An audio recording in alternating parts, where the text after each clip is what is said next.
அஸ்ஸலாமு அலைக்கும் வரஹ்மத்துல்லாஹி தஆலா வரகாத்துஹு. ஹாய், நான் உங்கள் அசிமொபைல் காதர் பேசுகிறேன். ஹாய் ஃப்ரெண்ட்ஸ், நம்ம இன்றைக்கி என்ன வீடியோ பார்க்க போகிறோம் அப்படின்னா, வாட்டர் டேமேஜ். இந்த ஃபோன் என்னென்னா ஒரு 1 மந்த்தாக வாட்டர் டேமேஜ் ஆனதுக்கப்புறம் சர்வீஸே பண்ணாமல் போட்டு வச்சுட்டாங்க. நம்ம அதை ரெடி பண்ணி கொடுத்துருக்கோம்.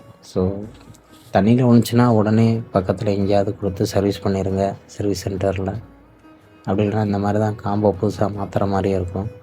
ஸோ இந்த மொபைல் ஃபுல்லாக டெட்டே ஆயிடுச்சு, நம்ம ரெடி பண்ணி கொடுத்துருக்குறோம். இந்த மாதிரி சர்வீஸ் உங்களுக்கு வேணும் அப்படின்னா நம்ம அசிமொபைல் கான்டெக்ட் பண்ணுங்கள். நம்ம அசிமொபைல் எங்கே இருக்குது அப்படின்னா, இளையாங்குடியில் வாட்ச் அவுட்லுக்கு ஏற்ற மாதிரி நம்ம அசிமொபைல்ஸ் இருக்குது. ஸோ இந்த மாதிரி neat and clear and service வேணும் அப்படின்னா நம்ம அசிமொபைல்ஸை கான்டெக்ட் பண்ணிக்கோங்க. அஸ்ஸலாமு அலைக்கும் வரஹ்மத்துல்லாஹி தஆலா வரகாத்துஹு.